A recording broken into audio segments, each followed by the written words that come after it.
శ్రీకృష్ణ పరమాత్మ నీ చల్లని చూపు ప్రజలందరిపై ఉండాలని బీఆర్ఎస్ రాష్ట్ర నాయకులు కల్వకుంట్ల వంశీధర్రావు అన్నారు.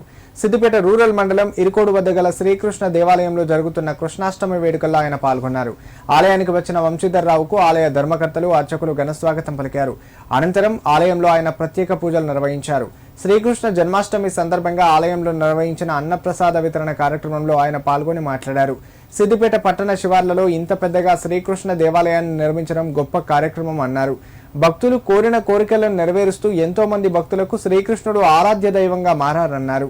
ఆలయ అభివృద్ధి కోసం తన వంతుగా ఆలయ నిర్మాణ పనులకు ₹1,00,000 అందిస్తానని పేర్కొన్నారు. కృష్ణ భగవానుని కృపతో ప్రజలందరూ సుఖ సంతోషాలతో వర్ధిల్లాలని ఆకాంక్షించారు. ఆయన వెంట బీఆర్ఎస్ నాయకులు చంద్రం, కొండంరాజు, సురేందర్ గౌడ్, రామ్దాస్, వెంకట్ పాల్గొన్నారు. ఈ సందర్భంగా ప్రతి ఒక్కరికి పేరు పేరున హృదయపూర్వకంగా జన్మాష్టమి శుభాకాంక్షలు తెలియజేస్తా ఉన్నాను. ఈరోజు జన్మాష్టమి సందర్భంగా సిద్దిపేట రూరల్ మండలంలోని ఇరుకోడు గ్రామంలో నెలకొల్పబడినటువంటి రుక్మిణి సత్యభామ సమేత శ్రీకృష్ణ దేవాలయాన్ని ఈరోజు దర్శించుకొని దేవుని ఆశీస్సులు తీసుకోవడం జరిగింది. ఈ సందర్భంగా శ్రీకృష్ణ భగవానుని యొక్క ఆశీస్సులు, కృపా కటాక్షాలు ప్రజలందరిపైన ఉండాలని మనస్ఫూర్తిగా కోరుకోవడం జరిగింది.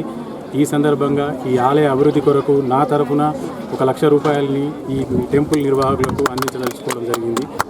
ఇక్కడికి ఇచ్చేసినటువంటి ప్రతి ఒక్కరికి కూడా పేరు పేరున హృదయపూర్వక జన్మాష్టమి శుభాకాంక్షలు తెలియజేస్తా ఉన్నాను.